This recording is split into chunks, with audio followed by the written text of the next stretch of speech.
Good afternoon, everyone, and welcome to Live at 4 on this Monday. Happy MLK Day. Happy MLK Day. I finally got the big coat out. You did? Yes, it's been this long. You needed it. Yeah, it's cold out. I went skiing yesterday. But you have to, seize the day when the snow falls, take advantage of it. But wow, was it cold. I watched football all day yesterday. Yeah, I watched some football too. More comfortable, I think.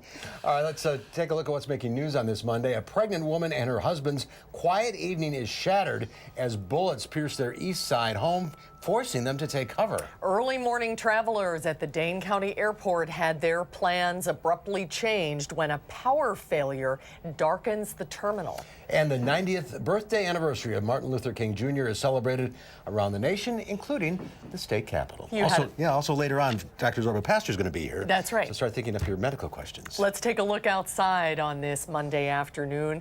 It is still very cold. It is. And icy, and a little more snow is on the way, too. River. I think that's going to get a little more solid as we progress here. Another round of snow and cold. Dana Fulton's in the backyard. More of both. That's the bad news. By the end of the week, if you think this is cold, we're going to have quite a stretch for next weekend and into the start of next week. First, we got to get through a little more snow. So right now, looking at our Doppler track, maybe a little bit of flurry action for us in southern Wisconsin just over the next few hours. That's not the snow I'm talking about, though. The heavier snowfall will be moving in later tonight and really for most of Tuesday. So again, some slight chances for flurries for us over the next few hours, but that's about it. Right now, we're at 14 in Madison and in Janesville, closer to 16 in Mineral Point and in Boscobel. Overall, our wind chills, though, of course, lower than where our actual temperature's at. It feels closer to -4 currently in Madison. That breeze is still coming from the north, and it is chilly over the next few hours. Our temps actually are going to hold fairly steady overnight. We have a cloud deck that's just going to build in front of that next snow event for your Tuesday, so we're not going to fall quite as much overnight. That cold air, though, is going to be arriving by the end of next week. So to start off the day tomorrow, do plan on the temps staying in the mid-teens. For the afternoon, we'll be climbing close to 30. The snowfall is going to develop and move in and bring a few more inches for us for Tuesday and Wednesday morning. We'll take a look at our snowfall accumulation totals in just a few minutes. Right now on the roads, good news, a lot of green actually. No accidents to report. Things look okay along the Beltline and downtown. From Verona to Fitchburg, also looking all right this evening. Same goes near Middleton. And as we bounce down towards Janesville, also taking a look into Jefferson County, overall speeds look just fine. For your drive times from Janesville to Beltline, about 26 minutes, 17 from Middleton to Sauk City, and then downtown to Sun Prairie will take you 16 minutes. So roads should be okay right now. Probably not going to be the same thing 24 hours from now, though, as we are having quite a bit of snow move in for your Tuesday. And Tuesday evening, we'll take a closer look again at that next snow event in just a few minutes. All right, the morning's going to be okay or not? The morning should be just fine, yes. The snow might be just light at that time. The heavier stuff will be coming in later. And the main problem, again, could be some snow mixing with freezing rain, which is something we would definitely like to avoid for your Tuesday. That is the worst. All right, Dana, we'll check back in a few minutes. Thank you. Thank you, Dana. First at 4, Madison police are looking for whoever fired shots into an East Side home late last night. The man and the woman inside the home had to take cover. Rose Schmidt spoke with them today and is here to tell us about this terrifying experience. Yes, I seriously cannot imagine what this couple went through. Heather Dietzman and her husband Kendrick were watching TV at their home when bullets came flying through their front window. Police say someone fired 6 shots from a car outside their house on Clare Street just before midnight last night. One of the bullets traveled through the front window and out the back door. The couple crawled to their basement to take cover. Kendrick's hand was hit with flying glass, but Heather was not injured. She says the scariest part for her is that she's pregnant and things could have been a lot worse for her husband and her baby. I could have been here by myself, and a lot of times when I'm here by myself, I'm up cleaning, moving around. I mean, it could have easily, hit me and could have hit him, and I'm just glad that nothing did hit us and that we're here to be able to talk about it. Officers say they found bullet casings near the house and canvassed the area, but they have not been able to identify any suspects. A detective from the department's violent crime unit will be assigned this case tomorrow after the holidays are over. Anyone with information should call the police or the Crime Stoppers. All right, it is terrifying indeed. Terrifying. All right, Rose, thank you. Thank you, Rose. An early morning power outage delayed more than a dozen flights at the Dane County Airport. The power went out at 5:18 this morning, and the backup generator failed to kick in. That had about 1,500 people watching and waiting as the airport was closed down. All of the passengers, even those already through screening, had to be brought back down to the main floor for security purposes. It wasn't until around 3 hours later at 8 o'clock this morning that power was finally restored. Then they got over the speaker and said that there was a delay, and now we're kind of just sitting and waiting. They were at full staff today. They were prepared because it's a busy Monday morning, as it always is, and they were able to expedite that screening process. As soon as the power came back up, you saw that we were sorting people based on destination and departure time. They were going to the front of the line. We did not experience any major challenges with the TSA coming back online. The airport says the severe cold caused the outage, and Madison Gas and Electric crews have fixed the issue. Madison is holding several local ceremonies to honor Dr. Martin Luther King Jr. Our Madeline O'Neill brings us more from the Capitol building today, where guests paid tribute to the life and legacy of Dr. King on this MLK Day. Maddie? Speakers at the Capitol Rotunda this afternoon called today a celebration. Musicians played to a full house, and speakers, including Governor Tony Evers and Dr. Jonathan Overby, the producer of this 39th annual tribute to Dr. King, honored the man who brought them all there today. Guest speaker Rita Coburn is an award-winning director, writer, and producer who says beyond celebrating Dr. King's actions, today is a day to make sure we're keeping his ideals alive when dealing with issues we still face today, like racism, sexism, and gun violence. King said, "He who passively accepts evil is as much involved in it as the one who perpetrates it. He who accepts evil without protesting against it is really cooperating with it. As women, men, and children, we must not cooperate with evil. We must challenge evil in order to destroy it." This year, the tribute is honoring Sandra Parks with the MLK Heritage Award. 13-year-old Parks of Milwaukee won a contest writing about gun violence and then was killed by a stray bullet this past November. Now, the Overture Center is also holding an MLK program tonight starting at 6. Coming up at 5, we'll take a look at how changemakers in Madison are keeping Dr. King in mind today as they work on real issues Black people still face in our area. Madeline O'Neill in the newsroom. Maddie, thank you. And this year's Martin Luther King holiday also is the 31st, it was held on the 31st day of the partial government shutdown. At events marking the day, Democrats bashed the shutdown while President Trump tweeted his frustration with them. Nicole Killian is at the White House, where the president is back after a brief visit to the Martin Luther King Jr. Memorial. Around the country on Martin Luther King Jr. Day, Democrats continue to blame the president for the ongoing partial government shutdown, now at day 31. He is now holding the American people hostage over a vanity project that he calls a wall. Freedom, equality, not a divisive wall. Over the weekend, President Trump offered a proposal to end the impasse. His deal includes a 3-year extension for the Dreamers and recipients of temporary protected status in exchange for $5.7 billion to build a border wall. Democrats have already rejected it. Morning. Today, the president made a brief visit to the Martin Luther King Jr. Memorial in Washington, where he laid a wreath and ignored questions from the media about the shutdown. Come and talk about the shutdown at all? Anything to say about Democrats rejecting your deal? President Trump has been active on Twitter, praising the economy and calling federal workers patriots. About 800,000 have been working without pay or furloughed for a month. Many of those federal workers are turning to food banks. TSA callouts hit 10% of its workforce Sunday, leading to lane closures at some airports. Those impacted by the shutdown will miss a second full paycheck if the government is not reopened soon. In Washington, Nicole Killian for WISC News 3. And Congress will be back at work tomorrow after both chambers canceled the planned Martin Luther King Jr. holiday break. Senate Majority Leader Mitch McConnell plans to offer legislation based on the president's deal tomorrow. On this day honoring the Reverend Martin Luther King Jr., another prominent Democrat has joined the 2020 presidential race. Love my country, and I feel a sense of responsibility to stand up and fight for the best of who we are. Senator Kamala Harris, a former California Attorney General and elected to the Senate in 2016, made it official and joins a growing field of Democratic hopefuls. As a mother, I cannot sit idly by. I will fight for your children as hard as I would fight for my own. New York Senator Kirsten Gillibrand announced her candidacy last week, and Massachusetts Senator Elizabeth Warren launched her exploratory committee on New Year's Eve. Hawaii Congresswoman Tulsi Gabbard also made her presidential aspirations known this month, along with former Secretary of Housing and Urban Development, Julian Castro.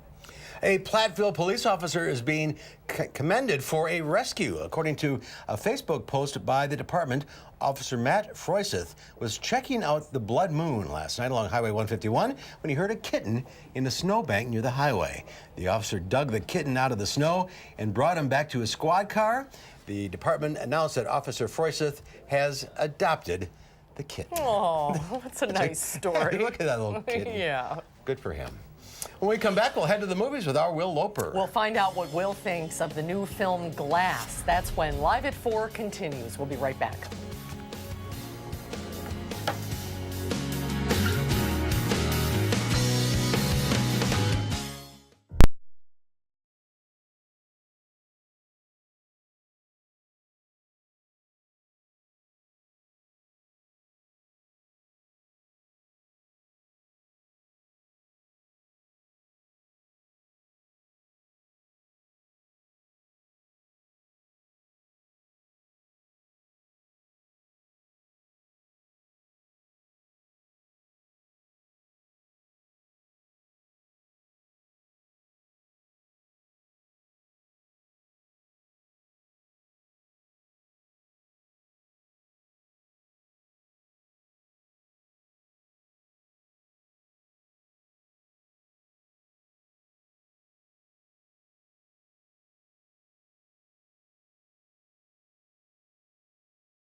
Welcome back. Facebook launched a new tool for users in the United States today. It will allow you to post and sign online petitions for social causes directly on your news feed. The Community Actions feature also lets users tag relevant public officials and organizations, create fundraisers, and organize events. Some are worrying the new platform can be used by malicious actors to spread disinformation, but Facebook says it's using a combination of user monitoring, algorithms, and human enforcers to manage the feature. There are no stock prices to report today because of the Martin Luther King Jr. holiday. Trading resumes tomorrow.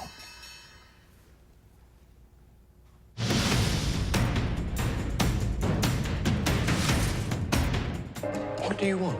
I am here to see if tales of the extraordinary being are true. May I meet the beast? I'm Mary Reynolds.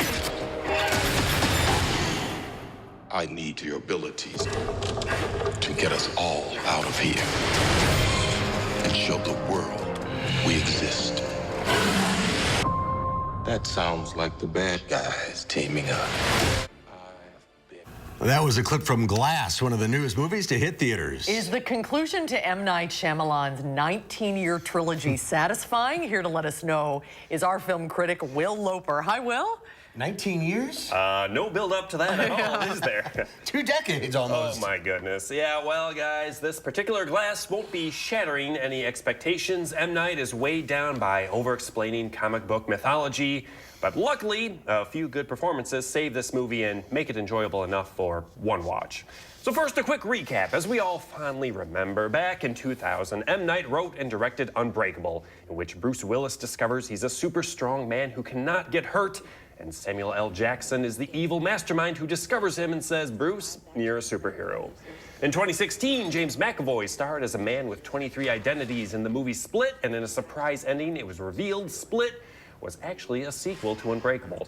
Today, we have this film bringing all 3 men together in a psychiatric hospital where a psychiatrist attempts to convince them, hey, you're just delusional. Superheroes and villains don't really exist. So first, the good. James McAvoy's performance is amazing. He's magnetic every time he's on screen. He may make the movie worth seeing alone. Also, the movie does get close to some emotional payoffs, even hits a couple. Now the bad. The movie is 45 minutes of the sequel we want, followed by 90 minutes of talking and explaining comic book lore. And then once the ending hits, there are many plot holes that simply make no sense. Now, if you liked Unbreakable and Split, this is still worth seeing just to see the conclusion, but as far as a satisfying ending to those 19 years, this movie falls a little flat. Oh, James McAvoy is so scary. He plays such a great villain. He does, and this movie is so great when it just shows him transforming right in front of your eyes between all the different characters. I don't know how he pulls it off. Well, maybe he left some strings untied, so there could be another film. I think there could be another 3 after this. We just got to wait another 19 years. I'm not sure I can wait that long. Me either. So what's your rating here? I give this one 3 James McAvoys out of 5. He makes the ticket worth it alone. All right. Next week, we've got Serenity, starring Matthew McConaughey and Anne Hathaway. What is that about? So Matthew McConaughey plays a man whose ex-wife comes and throws him off a boat and leaves him for dead, and he has to get his revenge or figure out what's going on. Oh. I don't know. It's We'll a good see you next cast. week. We'll see what happens. I guess so, huh? All right, Will, thank you. Thank you, guys. Well, coming up, many people are choosing to skip the alcohol this month. We'll find out why coming up after today's forecast. More and more people are looking for tasty alternatives to alcohol and drinks, and some craft cocktail bars are even jumping on board. I'm Kenneth Craig with a look at what's driving the trend.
Take a look and listen to this.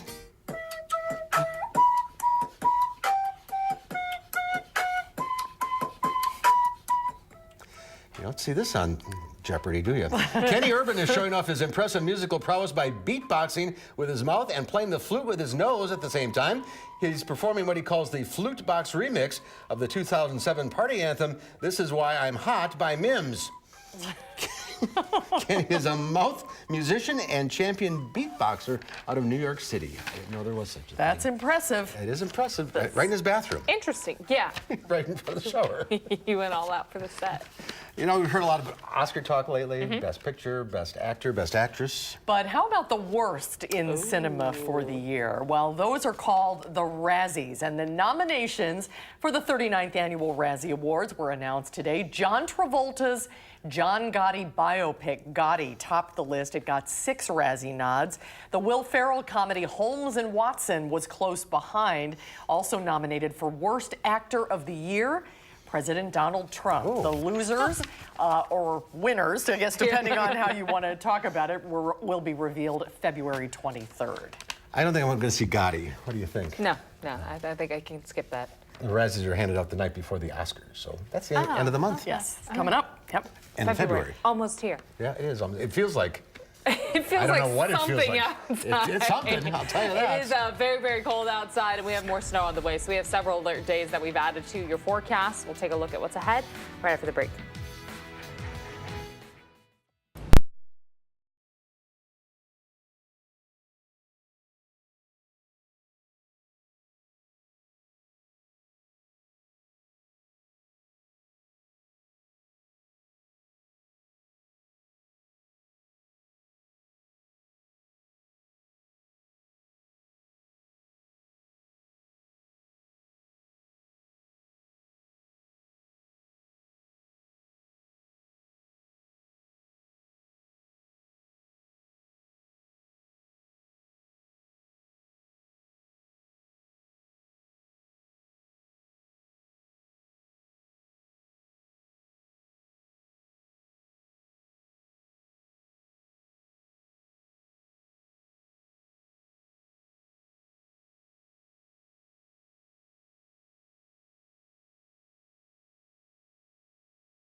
Several watches and advisories and warnings in effect for us. Taking a look at our map right now, you can see much of central Wisconsin under a winter storm watch for us starting at 9 o'clock Tuesday morning, and then that goes all the way until 6 a.m. Friday morning. Getting into northern Illinois, though, there's a little division there with the time, and on the western side of the state, a winter storm warning already issued for Grant County and into Iowa and southern Minnesota. That starts Tuesday morning and goes until midnight, so in the start of Wednesday there.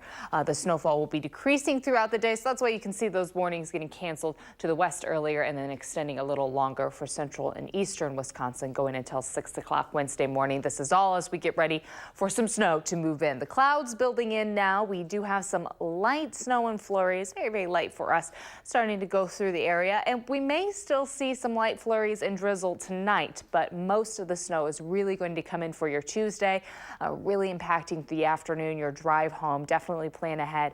Maybe leave a little earlier if you can, or if you have the option to have someone with a four-wheel drive vehicle. I've got my go-to roomie that's going to come pick me up, and we'll be all good to go there. Off to the west, the stationary front is going to pick up a little more moisture along with it, and a cold front swinging through as well.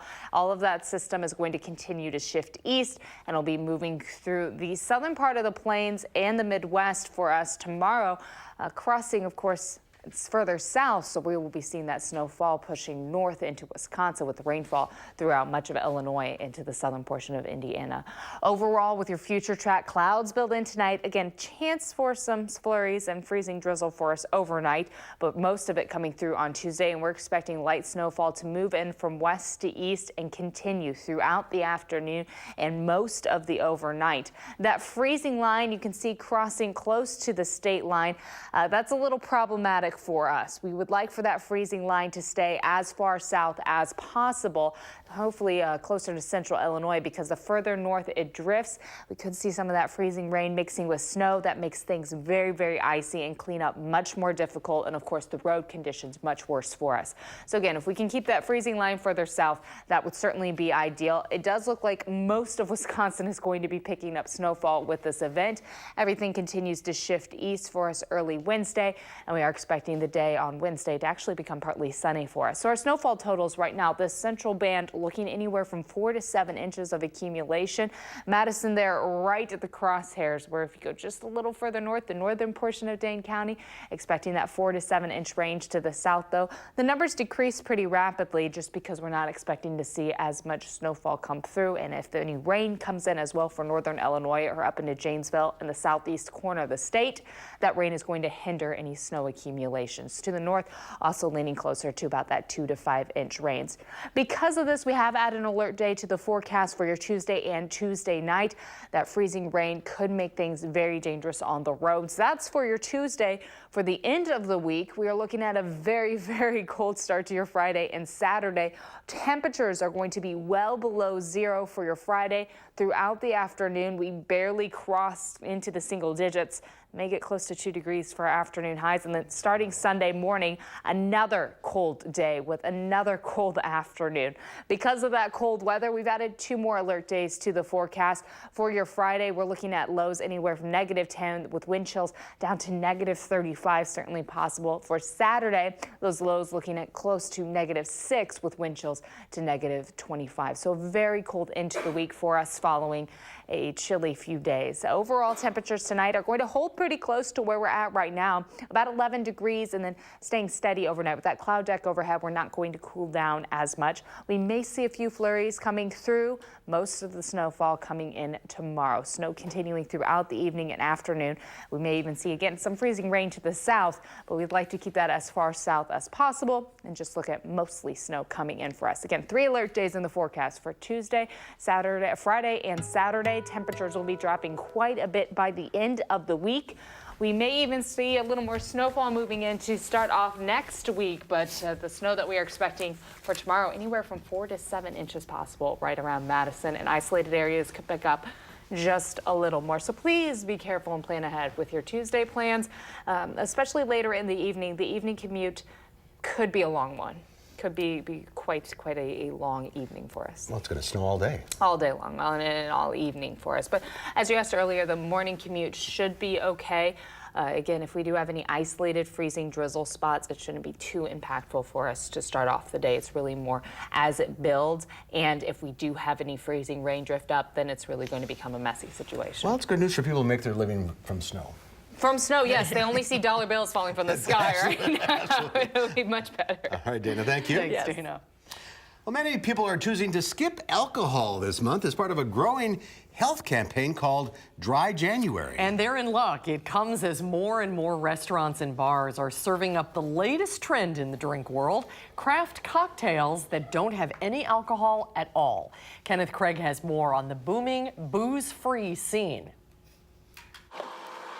Before the bar opens at this New York City craft cocktail spot, bartenders are spinning, stirring, and straining ingredients for some of their most elaborate drinks. This is a lot of work, a ton of work. This tomato and passion fruit blend will become the Serendipity, a cocktail that doesn't have a drop of alcohol. We put more time and effort into going from a raw ingredient to the final product, because that's what it takes to put that much flavor into something without alcohol.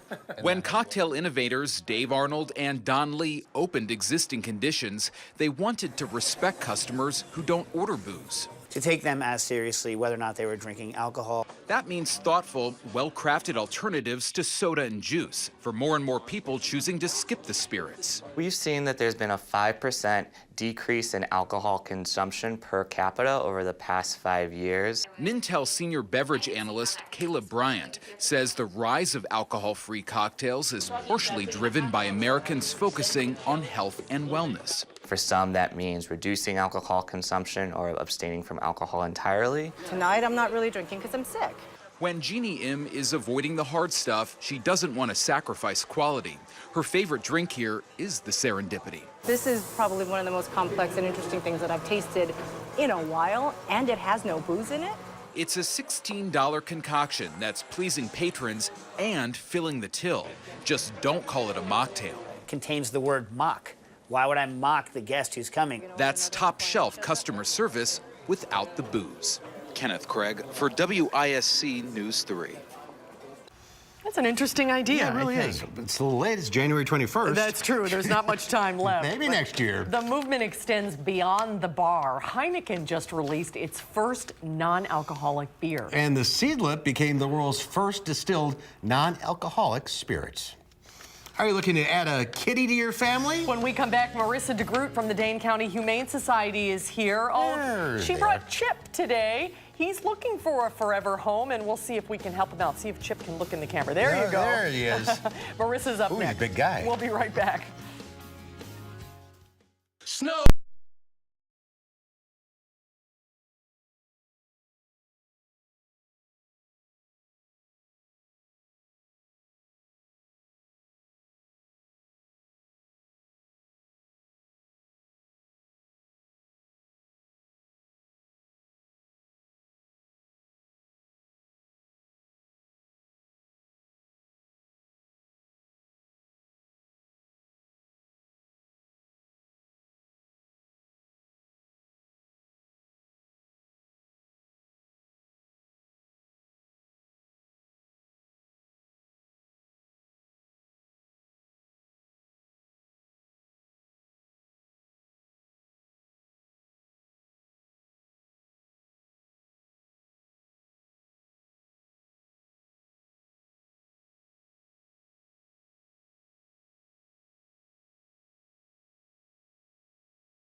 just looks cold, doesn't it? That is a frozen picture of downtown Madison on this Monday afternoon. It's time for Potentially Yours here on Live at 4. Marissa DeGroot from the Dane County Humane Society is here. Welcome to you. Hello. Hi, Marissa. You have Chip. You have a whole lot of kitty. You got a big kitty here. He is a big boned guy. Tell us about him. So Chip here is about 7 years old, and he actually came to Dane County Humane Society from a shelter over in the Fox Valley. So you don't know if he was stray or what the situation No, was. we don't know his background too much, but what we do know about him is that he is super sweet, and for a big guy, he is just a big baby too. He really is. When he was coming over today in the carrier, he has the tiniest little baby meow. People actually thought I had a kitten in the carrier. When they see him, they're like, whoa, that's a big boy. So he needs to lose a little weight. You know, he's pretty big boned. Oh, he's just really? a big kitty too, although maybe a little bit of a diet wouldn't be the worst idea. Oh, he's so pretty, and he has such a good personality. Under the lights, he's getting a little squirrely under the but lights. He's one of those, as soon as you open that cage up, he's coming over, getting those head bumps. I think he's just going to be one of those big lap kitties, huh? And gets along with other cats? You know, I think as long as he has a nice slow introduction, he's going to do really well in a lot of different homes if you do have other pets. He is huge. He's so pretty, so though. big and so handsome. Yeah, he really is. Beautiful guy. All right, so big day for you guys here on the West Side. Oh yeah, so our former adoption center West is now our new thrift store, and today is our very first day open to the public. You still got a little time to head down there and check it out because it's open Monday through Friday from noon to 7. And we have everything from, you know, used clothing, house goods to pet supplies down there. Oh, that's great. So it's not just animal related. Nope, it's a little bit of everything, but all the proceeds from our new thrift store go to benefit animals in need at Dane County Humane Society. Oh, that's fantastic. Great idea. All right, last week. Oh, last week we had Oreo, our little bunny, and Oreo did find a great new home. Oh, that's We're great so excited news. for him. But we do have a lot of bunnies looking for great homes who have been with us a while. Really? So if you're looking for a bunny, give us a call. And how about cats? Do you have a lot of cats right now? We're doing pretty good, but we have some of these, you know, these senior cats who are looking for great homes. Oh, that's good. And the dog population? Dog population's doing pretty well, but we have some animals that have been there for a longer time. They just quite haven't found the right family for them. So definitely come and check them out. And just a reminder, don't leave your pets outside in this weather. Oh yeah, be taking a lot of precautions. Even those short walks, be sure to keep an eye on those paws. Make sure they don't get frozen out there. Yeah, So you don't need a blanket with this guy. Yeah, Look at this him. guy on the other hand, I'm sweating here. A lot of kitty. All right. If you'd like to get more information on Chip or any other animals available, go to the website giveshelter.org or call 838-0413. Marissa, Thanks, you. Marissa. Great to see you.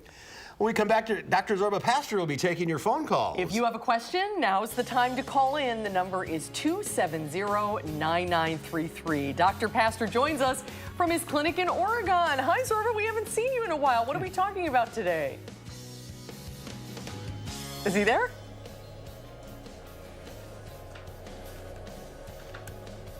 All right, Zorba can't hear us, so we'll get to that straightened out. Give us a call, 270-9933. Talk to Dr. Zorba Pastor right after this.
Overall, things actually look okay for us on the roadways right now, which is always good news. I think it's because of the holiday that the roads are just a little calmer. A lot of green for us throughout Dane County, even as we take a little closer look to the Beltline. At the major intersections there are the exits, of course, seeing just a little bit of red, so a little bit of traffic there with the merging, but overall, the roadways actually look pretty okay for us right now. Bouncing down toward Verona and to Fitchburg, roads look green, which is always nice and clear, good to see. And if we look up towards Middleton, also seeing quite a bit of green as well, even downtown Middleton. Not too many delays. Up to the north, things look okay. To the south, also looking good for Janesville to Jefferson, Fort Atkinson, all nice and clean. Again, I really think it's because a lot of folks were able to stay home today, which is not a bad thing for us. Drive times, 27 minutes from Janesville to the Beltline, Middleton to Sauk City, about 17 minutes. And then from downtown to Sun Prairie, should take you just about 15 minutes on this Monday evening. All right, Jenna, thank you. This is one way to get around after a big snowstorm. Caleb Seeley was found riding his unicycle in the middle of downtown Portland, Maine over the weekend. It was a rare opportunity, he says, to ride when the streets are empty. He has the whole street He to does. himself. He's pretty good at it, too. We are now taking your questions for Dr. Zorba Pastor at 270-9933. Zorba joins us from his clinic in Oregon. Hi, Zorba, how are you? Good, guys. I'm great. So you have an interesting study about parents and children and preventing flu and colds? Exactly. Home remedies, do they really work? So it turns out parents give a whole bunch of things to their kids. Everything from chicken soup, which, by the way, still is my mother's favorite remedy. I still think of her every time I have a cold and I have chicken soup. But there are a number of other remedies, over-the-counter remedies, that really have not been shown that are useful for kids that they do. And that's the real problem. One of the problems being antihistamines. Now, for children under the age of 5, really, antihistamines, unless they have an allergy, unless they have asthma, unless they have a real reason to take it, should be avoided, especially for the ones who are under 2 years of age. So I think it's important, if you're going to give your child a home remedy, if it's going to be an over-the-counter remedy, go to the pharmacist and say, is this safe for my child? And I think that's really the take-home message for this. And as for mother's chicken soup and the regular home remedies that you simply make at home, such as Vicks Vapor Rub and other ones, those are fine. No harm, no foul, and it usually makes your child feel good. But if in doubt, the pharmacist or the doctor should really answer whether or not it's safe for your child. All right, we have a little technical issue here. You're not going to be able to hear the phone, the question, so we're going to take the call and we'll relate it to you. Okay, Zorba? Sounds great. Let's start with Rhonda in Beloit. Hi, Rhonda. What's your question? My question is, why is it every single time I go in and get a flu shot, I end up sick as a dog? Well, Rhonda says every time she gets a flu shot, she becomes as sick as a dog. Okay, so here's the truth about flu shots. At any particular time, at this particular time of year, about 2% or 3% of the population gets sick. And so if I got my flu shot the day before and I was coming down with a viral cold, and then I get sick the next day, I blame it on the flu shots. Flu shots can give people sometimes a very slight fever, maybe 99 or so, but for the most part, they do not make people sick. What happens is people are just getting sick this time of year. The important thing is to remember, last year, the CDC estimated that between 65,000 and 70,000 people died of influenza. That's equivalent to one World Trade Center going down every 2 weeks. Influenza kills people. And so the answer is, get your flu shot. If you're worried about having a little fever, take some Tylenol beforehand. But the reality is that much of that is really a myth. All right. All right, let's go to Michael in Monroe. Hi, Michael. What's your question? Yes, I've been using a fresh squeezed lemonade with a little bit of lemon zest and then some honey for colds and sinus problems. Okay. And you're just wondering if that's a good idea? Well, lemons contain epinephrine. Okay. Michael is using lemonade, a little lemon zest. Is that good for fighting colds? The thing about fighting colds that's really important is we don't drink enough. So anything that's going to encourage us to drink is really important. And one of the ways to determine if you're drinking enough is look at your urine. If your urine is concentrated, you're not drinking enough. So the safe things for the cold are hot liquids, which make you feel better, lots and lots of hot liquids, Tylenol or ibuprofen, whichever you can tolerate, take down a fever if you feel feverish, and rest. A lot of people just go out, they do things, they go, I'm going to exercise even though I'm sick. It's very important to rest a lot because you've got to give your body a chance to recover. But the most important thing is really fluids. Absolutely. So it's a yes on the lemon water. Let's go to Jeff in Madison. Hi, Jeff. Hello there. What's your question? Yes, I was just wondering, is this only about colds today? Is that all? No. Whatever you want.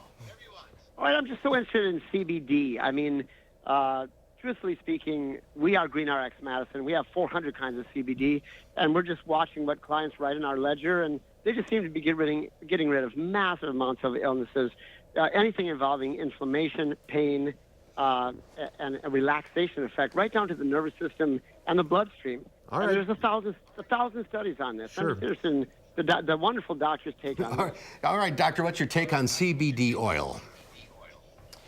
Well, CBD oil, one of the issues with CBD oil, it does work for some people, it doesn't work for everyone. So one of the things you do with that, because there's not a lot of scientific evidence, is you want to know whether or not it's the placebo effect. Is it really doing something for you? So I recommend with that and with many supplements and many things with complementary medicine, use it for 2 weeks, stop for 2 weeks. Use it for 2 weeks, stop for 2 weeks. Do it a third time. Use it for 2 weeks, stop for 2 weeks. If every time you use it, you're getting results, it's probably working for you. But you want to get rid of that placebo effect, and the only way to do it is by starting it and stopping it. For some people, they've told me it really makes a difference, but once again, we've got very little scientific evidence, so you've got to do trial and error yourself. That's a good advice. All right, well, thanks for putting up with a little technical hitch. I think thanks for your patience, everybody. Got it all taken care of, those. So, Zorba, we'll see you next time. Yeah, Zorba, great to see you. Thanks, guys. Take care. All right, we'll be right back with a final check of your forecast.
We need cuddly toys in this weather. We need something. It is cold outside, and it's going to stay cold for us. So if we could bounce to Max 2, that would be great to check out right now. I think overall Max 2. There we go.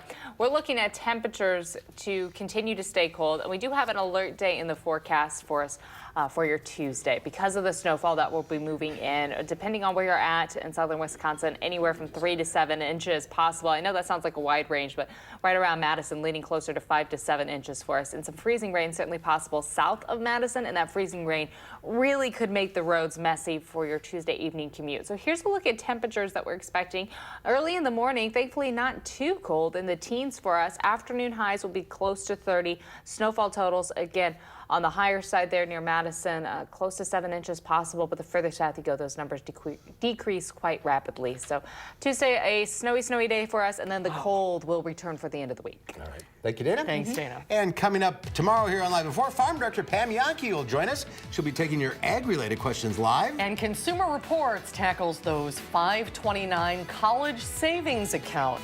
We'll talk about the smartest ways to take money out of the account tomorrow on Live at 4.